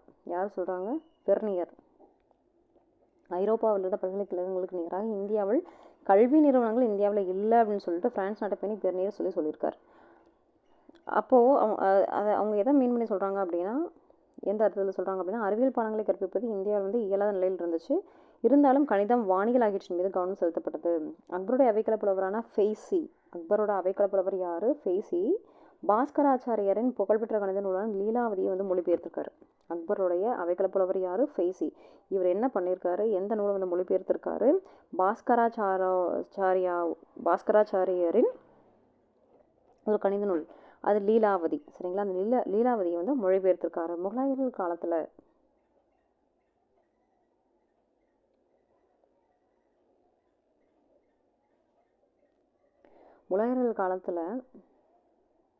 ஐரோப்பியர் இந்தியாவில் இருந்தாலும் இந்திய சமூகத்தின் மீது அவங்களுடைய செல்வாக்கு அப்படிங்கிறது வந்து குறைவாக தான் இருந்தது அப்படின்னு சொல்லி சொல்லலாம். அதே மாதிரி பீப்பாய்கள், சரிங்களா, பீப்பாய்கள் நீக்கப்பட்ட சக்கரமான பாரசீக சக்கரம் வந்து பாபர் காலத்தில் அறிமுகப்படுத்தப்பட்டது. வரிசையாக விசை சக்கரங்கள் பொருத்தப்பட்ட சற்றே கடினமான நீர் இயக்கம் இயந்திரம் வந்து எங்கே, பதேபூர் சிக்ரியில் வந்து நிறுவப்பட்டது. சரிங்களா, பாபர் காலத்தில் பீப்பாய்கள் இணைக்கப்பட்ட சக்கரமான பாரசீக சக்கரம் அப்படிங்கிறது பாபர் காலத்தில் அறிமுகம். ஃபதேபூர் சிக்ரியில் வந்து என்ன பயன்படுத்தப்பட்டிருக்கு, விசை சக்கரங்கள் பொருத்தப்பட்ட நீர் இறைக்கும் இயந்திரம். அதே மாதிரி வெடியுப்பை பயன்படுத்தி பாருங்கள், வெடியுப்பை பயன்படுத்தி நீரை குளிர்விக்கும் முறை யாரை தான் சாரும் அப்படின்னா அக்பரை தான் சாரும். சரிங்களா, வெடியுப்பை பயன்படுத்தி நீரை வந்து குளிர்விக்கிற முறை. அதே மாதிரி கப்பலுடைய ஒட்டகம் அப்படிங்கிற தொழில்நுட்பத்தை உலகத்திலேயே கண்டுபிடிச்ச முதல் மனிதர் அப்படின்னு சொல்லிட்டு யார் புகழப்படுறா, அக்பர் தான் புகழப்படுறாரு.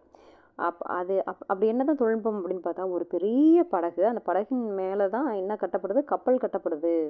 சரிங்களா, அவ்வாறு கட்டப்படுவது அந்த கப்பல்களை கடலுக்குள் கொண்டு செல்வதை வந்து எளிதாக்கியது. இப்போ தரைப்பகுதியில் வச்சு செய்கிறதுக்கும் கடல்லையே ஒரு படகில் வந்து ஒரு பெரிய கப்பலை வந்து செய்கிறதுக்கும் வித்தியாசம் இருக்குங்களா. தரையிலிருந்து கப்பலை இழுத்து தண்ணிக்குள்ளே விடுறதுங்கிறது மிகச்சிரமமான ஒரு வேலையாக இருந்தது. அப்போ கடலுக்குள்ளேயே வந்து ஒரு படகின் மீது கப்பலை கட்டி அப்படியே வந்து தண்ணிக்குள்ளே இறக்கும்போது அது மிக எளிதாக இருந்திருக்குதுன்னு சொல்லி சொல்கிறாங்க. அதே மாதிரி திருகாணிகள், துளைப்பான்கள், வைரத்தை படத்திடும் கருவிகளும் இவங்களுடைய முகலாயர்கள் காலத்தில் வந்து இருந்திருக்கு. அதே மாதிரி வார்ப்பு இரும்பு, உலோகவியலை பொறுத்த வரைக்கும் வார்ப்பு இரும்பு செய்ய முடியாமல் போனது ரொம்ப பின்னடைவுன்னு சொல்லி சொல்கிறாங்க. அது ஏன் அப்படின்னு சொல்லி பார்த்தா, வரலாற்றறிஞர் இர்ஃபான் ஹபீப் என்ன சொல்கிறாரு, பின்தங்கிய நிலை, இந்தியாவோட பின்தங்கிய நிலை எப்படி சொல்கிறார் அப்படின்னா, தொழில்நுட்பத்தில் இந்தியாவின் பின்தங்கிய நிலை வெளிப்படையாக தெரிகிறது. ஏன், எப்படி, இந்திய படைகளில் மேட்ச்லாக் எனப்படுற பழைய பாணியிலான துப்பாக்கிகள் அதிகமாக பயன்பாட்டில் இருந்தப்போ ஐரோப்பாவில் ஃப்ளிண்ட் லாக் அப்படிங்கிற நவீன துப்பாக்கிகள் வந்து பயன்பாட்டுக்கு வந்துருச்சு.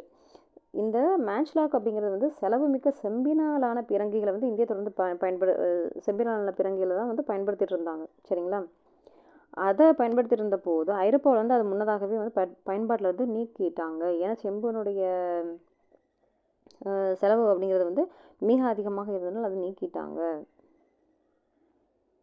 அப்போ இந்தியா வந்து அதிலிருந்து அதை நீக்காமல் அதவே இப்போ திரும்ப பயன்படுத்திக்கிட்டாங்க. அப்போது அதை வச்சு தான் என்ன சொல்கிறாங்க, வார்ப்பிரும்பை வந்து உற்பத்தி செய்யாமல் 17ஆம் நூற்றாண்டில் கூட வந்து வார்ப்பிரும்பை வந்து இந்தியாவால் உற்பத்தி செய்ய முடியல. ஸோ வார்ப்பிரும்பு தொழிலில் வந்து இந்தியா வந்து மிகவும் பின்தங்கி இருந்துச்சு அப்படின்னு சொல்லி சொல்கிறாங்க. இர்ஃபான் ஹபீப் வந்து சொல்கிறாரு.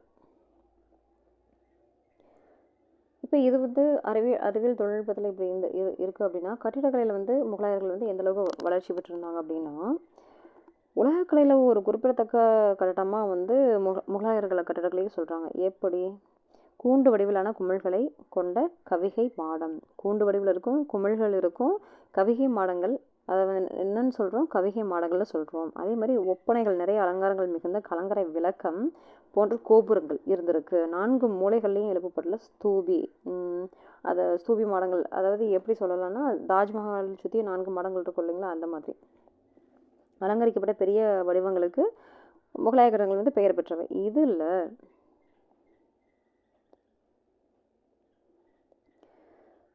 பாபர், ஹுமாயூன் காலங்களில் கட்டப்பட்ட மசூதிகள் கட்டடக்கலை ரீதியாக வந்து முக்கியத்துவம் உடையவை அவ்வளவா இல்லைன்னு சொல்கிறாங்க. பாபர் காலத்துலேயும் ஹுமாயூன் காலத்துலையும் வந்து முக்கியத்துவம் இல்லை. சூர் வம்சத்து அரசர்கள் டெல்லியில் புராணிகளா, பீகாரில் சசாரம் அப்படிங்கிற இடத்துல கட்டிய ஷெர்ஷா, சரிங்களா, டெல்லியில் புராணிகளாவையும் பீகார்லேருந்து சசாரம் அப்படிங்கிற இடத்துல கல்லறை வந்து கட்டியிருப்பார் ஷெர்ஷா, சரிங்களா. ஷெர்ஷா, இஸ்லாம் ஷா ஆகியோருடைய கல்லறைகள் வந்து கண்களை கவரும் அளவுக்கு வந்து கட்டப்பட்டிருக்கு அப்படின்னு சொல்கிறாங்க. அதே மாதிரி புராணிகளாவில் உயர் அரண் படியடுக்கு நடைமேடையில் கட்டப்பட்டுள்ள கல்லறைகள், இது எப்படி இருக்குன்னா, புராணிகளில் கட்டப்பட்டிருக்க கல்லறைகள் வந்து உயர் அரண் படியடுக்கு நடைமுறையில் வந்து கட்டியிருப்பாங்க அப்படின்னு சொல்கிறாங்க. அந்த கல்லறைகளை நாற்புறமும் சூழ்ந்துள்ள நீர்நிலைகள், இதெல்லாம் வந்து மிக நவீன கூறுகளாக கண்களை கவருபவையாக இருந்திருக்கு அப்படின்னு சொல்லுறாங்க. அக்பருடைய ஆட்சி காலத்தில் அப்படின்னு பார்க்கும்போது ஹுமாயூனுடைய கல்லறை உயர்த்தப்பட்ட தளத்தின் மீது வைக்கப்பட்டது. அக்பருடைய ஆட்சி காலத்தில் அவங்களுடைய அப்பா ஹுமாயூனுக்கு என்ன பண்ணுறாங்க, கல்லறை உயர்த்தப்பட்ட தளத்தின் மீது, அந்த கல்லறை எப்படி இருக்குது, ஒரு உயர்த்தப்பட்ட தளத்தின் மேலே கல்லறை வந்து வைக்கப்பட்டிருக்கு. சுற்றியும் வந்து என்ன தோட்டங்கள் கட்டியிருக்காங்க. பாரசீக கட்டடக்கலை வல்லுநர்கள், இது எந்த கட்டடக்கலை வல்லுநர்கள், பாரசீக கட்டடக்கலை வல்லுநர்களால் வடிவமைக்கப்பட்டு இந்திய கலைஞர்களால் கட்டப்பட்ட இந்த கல்லறை வந்து ரொம்ப முன்மாதிரியாக, இந்த காலத்தில் வந்து முன்மாதிரியாக இருக்குன்னு சொல்கிறாங்க. வடிவமைக்கப்பட்டது பாரசீக கலைஞர்களால், அது கட்டப்பட்டது இந்திய கலைஞர்களால், சரிங்களா. மணற்கற்பாறைகளால் கட்டப்பட்ட ஆக்ரா கோட்டை, இந்த ஆக்ரா கோட்டைய ஸ்பெஷாலிட்டி என்ன அப்படின்னா மணல் பாறைகளால் கட்டப்பட்டது. இது ராஜபுத்திர பாணிகளை வந்து இணைத்து கட்டப்பட்டதுக்கு ஒரு எடுத்துக்காட்டு. இந்த ஆக்ரா கோட்டை என்ன பண்ணியிருக்கு அப்படின்னா ராஜபுத்திர பாணியை இணைச்சு மணல் கற்பாறைகளால் கட்டப்பட்டிருக்கு அப்படின்னு சொல்கிறாங்க. அக்பருடைய புதிய தலைநகர் எது, ஃபதேபூர் சிக்ரி. இந்த ஃபதேபூர் சிக்ரி கோட்டைகளால் சூழப்பட்டுள்ள எழுச்சியூட்டும் பல கட்டடங்களையும் வந்து கொண்டிருக்கு. ஃபதேபூர் சிக்ரியோட மலைப்பூட்டும் வாயிற் பகுதி அக்பர் சிவப்பு நிற பளிங்கு கற்களால் கட்டிய புலந்தர் வாசா, இது மிகச்சிறப்பான, இந்த புலந்தர் வாசா வந்து மிகச்சிறப்பான சாதனைகளாக கருதப்படுகின்றன.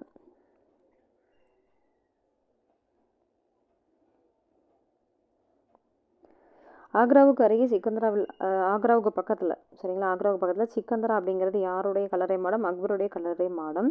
இந்த பௌத்த கட்டடக்கலை கூறுகளை கொண்டுள்ளது. அக்பருடைய சிக்கந்தரா கல்லறை அப்படிங்கிறது வந்து பௌத்த கட்டடக்கலை கூறுகளையும் கொண்டிருக்கு.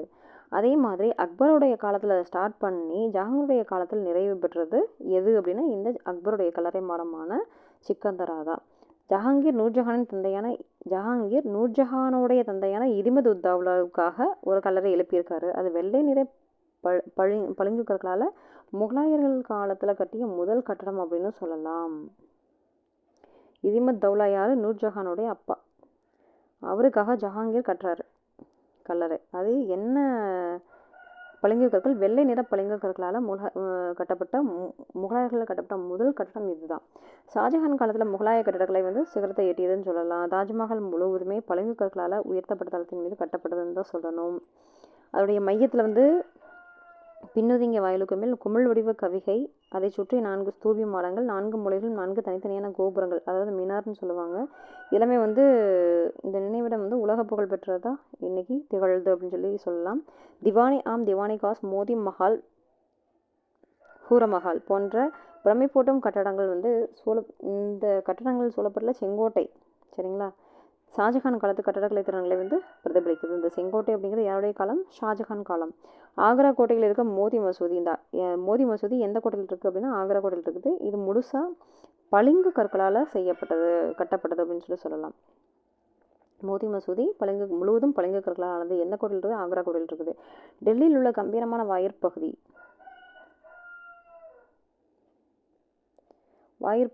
வரிசையான கவிகை மாடங்கள், உயரமான கவிகை மாடங்கள், உயரமான மெலிதான கோபுரங்கள் அதாவது மினார் ஆகியவற்றை கொண்டுள்ள ஜும்மா மசூதி, இதுவும் ஷாஜஹானால் கட்டப்பட்ட முக்கியமான ஒரு மசூதிகளாக சொல்லலாம். ஜும்மா மசூதியும் இவர் ஷாஜஹான் கட்டினது தான். அதே மாதிரி மோதி மசூதி, ஆக்ரா கோட்டையில் இருக்கிற மோதி மசூதியும் யாரால் கட்டப்படுது? ஷாஜஹானால் கட்டப்படுது அப்படின்னு சொல்லி சொல்லலாம். இரண்டுமே இன்றைக்கு வந்து உலக புகழ்பெற்றவையாக இருக்குது அப்படிங்கிறதுல கொஞ்சம் கூட டவுட் கிடையாது. அடுத்தது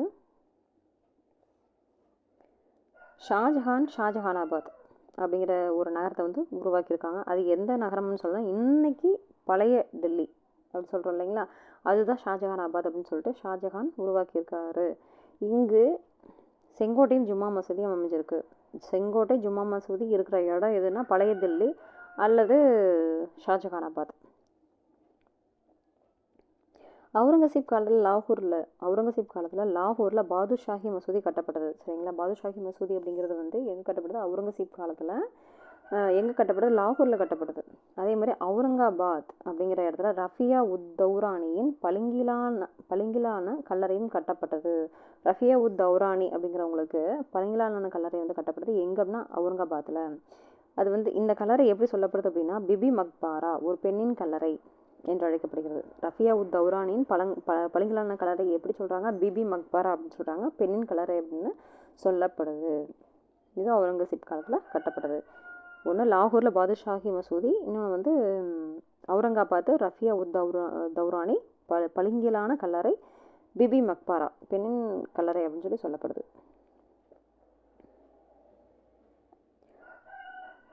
அதே மாதிரி தோட்டங்கள் நிறைய முகலாயர்கள் காலத்தில் வந்து தோட்டங்கள் அப்படிங்கிறது வந்து அதிக அளவில் உருவாக்கப்பட்டிருக்கு.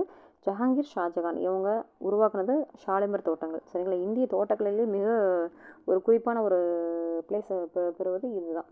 அதே மாதிரி மிகப்பெரும் கட்டிடங்களை தவிர பொது பயன்பாட்டிற்காகவும் பல கட்டுமான பணிகளை வந்து முகலாயர் வந்து மேற்கொள்கிறாங்க.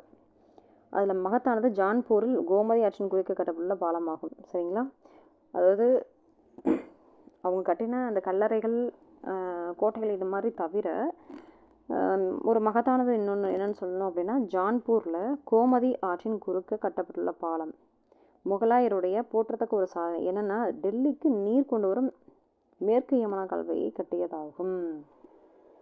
டெல்லிக்கு தண்ணி கொண்டு வரதுக்கு மேற்கு யமுனா கால்வாயை கட்டியது ஒரு மிகப்பெரிய போற்றத்தக்க சாதனை. சரிங்களா, ஜான்பூரில் கோமதி ஆற்றின் குறுக்கே கட்டப்பட்டுள்ள ஒரு பாலம், அதுவும் வந்து மிக வந்து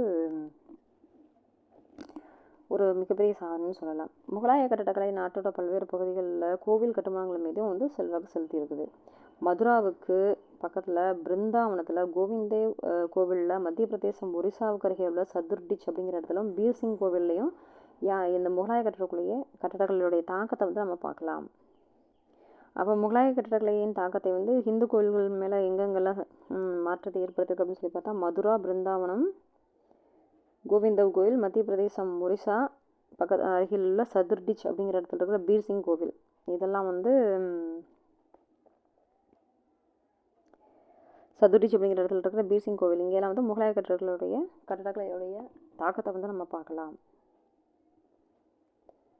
அடுத்து ஓவியம் அப்படின்னு சொல்லி பார்த்தோம் அப்படின்னா முகலாயர் கால ஓவியம் அப்படிங்கிறது மிகச்சிறப்பான அளவில் வந்து பன்னாட்டு அளவில் அங்கீகாரத்தை பெற்றுருக்கு. முகலாயருடைய நுண் ஓவியங்கள் அப்படிங்கிறது உலகத்தோட பல அருங்காட்சிகள் வந்து இன்றைக்கும் பார்க்க முடியுது. குஜராத், மாலவம் ஆகிய பகுதியில் உயிர்ப்போடு செயல்பாட்டில் இருக்கிற இந்திய ஓவிய மரபுகள். சரிங்களா, இந்திய ஓவிய மரபுகள் மேற்காசிய ஓவிய மரபுகளுடைய செல்வாக்கோடு இணைஞ்சு இந்திய மரபுகளும் மேற்காசிய மரபுகளும் இணைஞ்சு ஓவியங்கள் மீது ஒரு ஆழமான தாக்கத்தை ஏற்படுத்துதுன்னு சொல்லலாம். மத்திய ஆசியாவிலிருந்து ஹூமாயூனோடு இந்தியா வந்த நுண் ஓவிய கலைஞர்கள் யாருன்னு பார்த்தா அப்துல் சமத் மீ சையத் அலி யார் கூட வந்தாங்க? ஹூமாயூனோட வந்தாங்க. எங்கேருந்து? மத்திய ஆசியாவிலேருந்து வந்தாங்க. இவங்கள்ட்ட இந்திய ஓவியர்கள் வந்து ஊக்கம் பெற்றாங்க அப்படின்னு சொல்லி சொல்லலாம். அதே மாதிரி பாரசீக மொழியில் எழுதப்பட்ட மகாபாரதத்தில் ஐனி அக்பரிலும் ஓவியங்கள் வந்து இடம்பெற்றிருக்கு. பாரசீக மொழியில் எழுதப்பட்ட மகாபாரதம் ஐனி அக்பரில் ஓவியங்கள் இடம்பெற்றிருக்கு அப்படின்னு சொல்லி சொல்கிறாங்க. தஷ்வந்த், பசவன் ஆகியோர் அக்பருடைய அவையை அலங்கரித்த முக்கிய ஓவியர்கள். அக்பரோட அவையில் இருந்த ஓவியர்கள் தஷ்வந்த், பசவன். அதே மாதிரி ஐரோப்பிய ஓவியங்கள் போர்த்துகீசிய பரிமார்களால் அக்பருடைய அவையில் அறிமுகம் செய்யப்பட்டது. ஐரோப்பிய ஓவியங்கள் அறிமுகம் செய்யப்பட்டது யாருடைய அவையில்? அக்பருடைய அவையில். ஜஹாங்கீர் காலத்தில் உருவப்படத்தை வரைகிறதும் விலங்குகளை வரைகிறதும் வளர்ச்சி பெற்றுச்சு. உருவப்படம் வரைதல், விலங்குகளை வரைதல் யாருடைய காலகட்டம்? ஜஹாங்கீருடைய காலகட்டம். சரிங்களா? இதில் வந்து ரொம்ப அறியப்பட்டவர், புகழ்பெற்றவர் யாருன்னா மன்சூர், உஸ்தாத் மன்சூர் அப்படின்னு சொல்லி சொல்லுவாங்க. இவரை மன்சூர் பெரிதும் அறியப்பட்டவர் ஆவார். அடுத்தது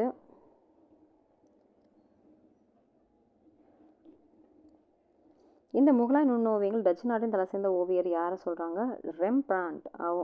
அந்த ஓவியர்கிட்ட ஒரு தாக்கத்தை வந்து ஏற்படுத்துச்சுன்னு சொல்கிறாங்க. ஷாஜஹான் வந்து ஓவிய மரபு வந்து தொடர்ந்துட்டு வர்றாரு. அவுரங்கசீப்போட காலகட்டத்தில் வந்து ஓவியங்கள் வந்து நாட்டின் பல்வேறு பகுதிகளுக்கு கலைந்து சென்றதுனால ஓவியக்கலை பிராந்திய அளவில் ஓவியக்கலை வளர்ந்தது அப்படின்னு சொல்லி சொல்லலாம்.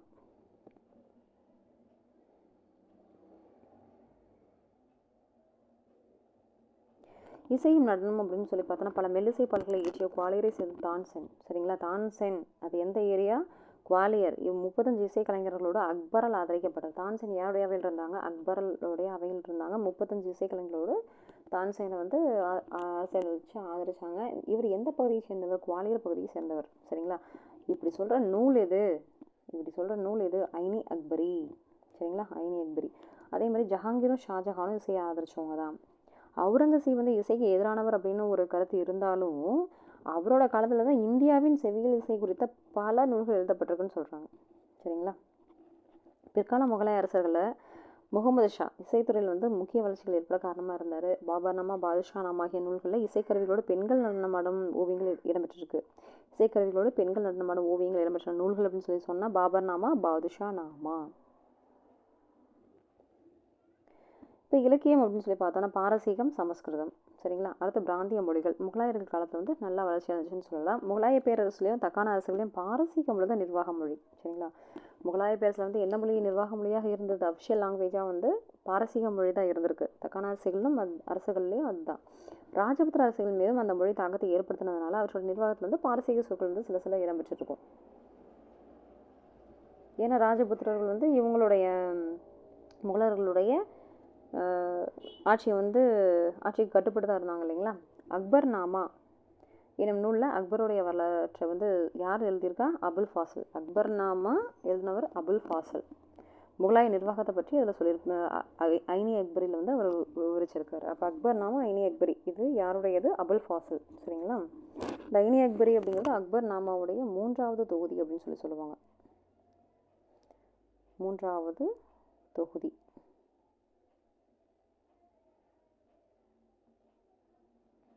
அப்படின்னு சொல்லி சொல்லுவாங்க. இது இந்த ஐனி அக்பரி. அறிவியல், புள்ளியியல், புவியியல், பண்பாடு இதிலெல்லாம் ஐனி அக்பரி கொண்டுள்ள நிறைய வந்து அக்கறை செலுத்துது அப்படின்னு சொல்லி சொல்லலாம். அதை பற்றி விஷயங்கள் வந்து நிறைய இந்த ஐனி அக்பரியில் வந்து குறிப்பிடப்பட்டிருக்குது அப்படின்னு சொல்லி சொல்லலாம். அடுத்தது அப்துல் ஹமீத் லஹோரி, முகமது வரிஸ் இவங்க 2 பேரும் இணைந்து எழுதிய ஷாஜஹான் வாழ்க்கை வரலாறு. சரிங்களா? பாதுஷா நாமா. ஷாஜஹான் பற்றி வர்றது பாதுஷா நாமா. சரிங்களா?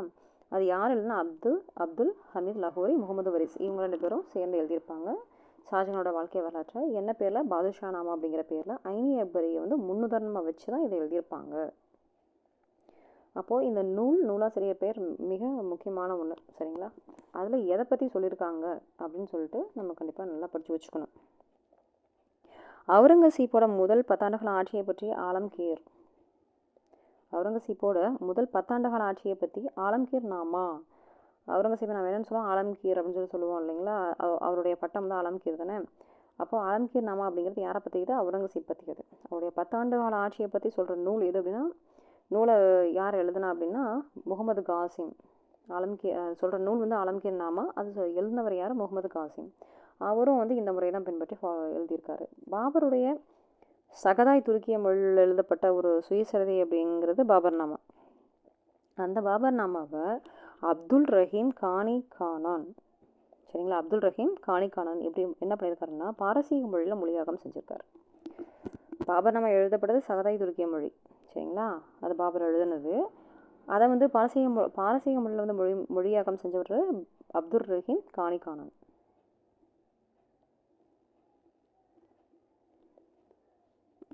பாரசீக மொழியில் மொழியாக்கம் செஞ்சிருக்காரு. தபிஸ்தான் அப்படிங்கிற நூல் பல்வேறு மதங்களுடைய நம்பிக்கைகள் மதங்கள் தொடர்பான நூல்கள் ஆகியன குறித்து பாரபட்சமற்ற விவரங்களை வந்து சொல்லுது.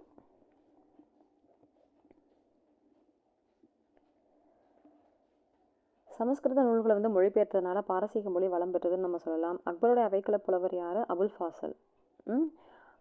அபுல் ஃபாசலோட சகோதரர் அபுல் ஃபெய்சி. இவங்க 2 பேருமே அக்பருடைய அவைக்களத்தில் அவையில் வந்து இருந்தவங்க தான். அபுல் ஃபாசல், அபுல் ஃபெய்சி 2 பேருமே. அபுல் ஃபாசலுடைய சகோதரர் அபுல் ஃபெய்சி. அபுல் ஃபெய்சியோட மேற்பார்வையில் மகாபாரதம் பாரசீக மொழியில் மொழிபெயர்க்கப்பட்டிருக்கு அப்படின்னு சொல்லி சொல்கிறாங்க. சரிங்களா? அபுல் ஃபெய்சியோட மேற்பார்வையில் மகாபாரதம் பாரசீக மொழியில் மொழிபெயர்க்கப்பட்டது அப்படின்னு சொல்லி சொல்கிறாங்க. தாரோ ஷூகோ. சரிங்களா? தாரோ ஷூகோ உபநிடதங்கள். தாரோ ஷூகோவால் உபநிடதங்கள் ஷர்-இ அக்பர், அதாவது மாபெரும் ரகசியம், ஷர்-இ அக்பர் மாபெரும் ரகசியம் அப்படிங்கிற பெயரில் மொழிபெயர்க்கப்பட்டது. எது? உபநிடதங்கள். அபுல் ஃபெய்சி யாருன்னு பார்த்தோம்? அபுல் ஃபாசலுடைய சகோதரர். அபுல் ஃபெய்சியோட மஸ்னாவி, உத்பி, நசிரி இந்தியாவில் பாரசீக கவிதைகளுக்கு வளம் சேர்த்தது. இலக்கியத்தில் அவங்களுடைய பற்றி சுயமாக எழுதிக்கிட்ட சுயசரிதையும் சரி, மற்ற மொழிபெயர்க்கப்பட்ட நூல்களும் சரி, கவிதை நூல்களும் சரி, எல்லாமே மிகச்சிறப்பான அளவில் வந்து இருந்ததுன்னு சொல்லி நம்ம பார்க்குறோம். அபுல் ஃபெய்சியோட மஸ்னவி, உத்ஃபி, நசரி இதெல்லாமே வந்து பாரசீக கவிதைகளுக்கு வளம் சேர்த்ததாக இருந்திருக்கு அப்படின்னு தான் சொல்லணும். அதே மாதிரி சமஸ்கிருதத்திலே நூல்கள் வந்து படைக்கப்பட்டதா அப்படின்னு கேட்டால், முகலாயர் காலத்தில் சமஸ்கிருத நூல்களும் வந்து படைக்கப்பட்டிருக்கு. இதில் சமஸ்கிருத இலக்கியம் காவியம் என்று அழைக்கப்படும் வரலாற்று கவிதைகள் வடிவில் எழுதும் பாங்கிற்கு பெயர் பெற்றது. அந்த சமஸ்கிருத இலக்கியத்தை வந்து என்ன பேரில் வடிவில் வந்து இயற்றியிருக்காங்க? காவியம் அப்படிங்கிற வடிவில். சரிங்களா? கல்கனர் காஷ்மீரோட முழுமையான வரலாறை ராஜவழி பதகா அப்படிங்கிற நூல் வந்து எழுதியிருக்காரு. இது அக்பர் ஆட்சி காலத்தில் பிரக்ஞா பட்டால் தொகுக்கப்பட்டது. இந்த ராஜவழி பதகாவை எழுதினவர் கல்கனர். எதை பற்றி? காஷ்மீருடைய முழுமையான வரலாற்று பற்றி. அது தொகுத்தவர் யார் அப்படின்னா அக்பருடைய ஆட்சி காலத்தில் பிரக்ஞா பட்டர். சரிங்களா? தொகுத்தவர். அடுத்தது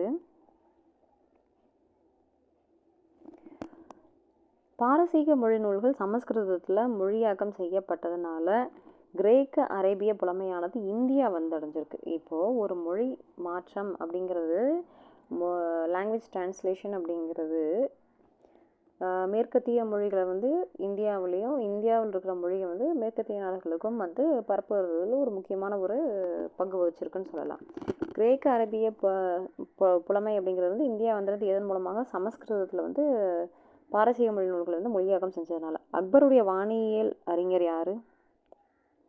நீலகண்டர். சரிங்களா? அக்பருடைய வானியல் அறிஞர் யார்? நீலகண்டர். அவர் தஜினிலகந்தி அப்படிங்கிற வானிலை ஆய்வு நூலை வந்து படைத்தார். அக்பருடைய வானிலை அறிஞர் யார்? நீலகண்டர். தஜினிலகந்தி அப்படிங்கிற வானிலை ஆய்வு நூலை படைத்தார். ஷாஜஹானுடைய அவைக்கள புலவர் ஜெகநாத பண்டிதர். அதே மாதிரி அக்பருடைய வானில் அறிஞர் அப்படின்னா அது நீலகண்டர். இதே வந்து ஷாஜஹானுடைய அவைக்கள புலவர் யாருப்பா? நம்ம ஷாஜஹானுடைய அவைக்கள புலவர் அப்படிங்கிறது வந்து ஜெகநாத பண்டிதர். அவைக்கள புலவர் ஜெகநாத பண்டிதர். ரசகங்காதரா அப்படிங்கிற சிறப்புக்குரிய நூலை எழுதியிருக்காரு. ஜெகநாத பண்டிதர்லேருந்து ரசகங்காதரா. இவர் யாருடைய அவையில் இருந்தார்? ஷாஜஹானுடைய அவையில் இருந்தார். அதே மாதிரி நீலகண்டர் அப்படிங்கிறவர் அக்பருடைய அவையில் இருந்திருக்காரு. அவர் வந்து வானிலை ஆய்வு நூல் எழுதினார், தஜினிலகந்தி அப்படிங்கிற நூல். இது மட்டும் இல்லாமல் முகலாயர்கள் காலத்தில் இலக்கியத்துறைக்கு செய்யப்பட்ட பெரும் பங்களிப்பு பல்வேறு மொழிகளை பேசிகிட்டு இருந்த மக்களிடையே ஒரு உருது பொதுவான ஒரு மொழியாக, தொடர் மொழியாக வந்து வளர்ச்சி அடைந்தது அப்படின்னு சொல்லி சொல்லலாம்.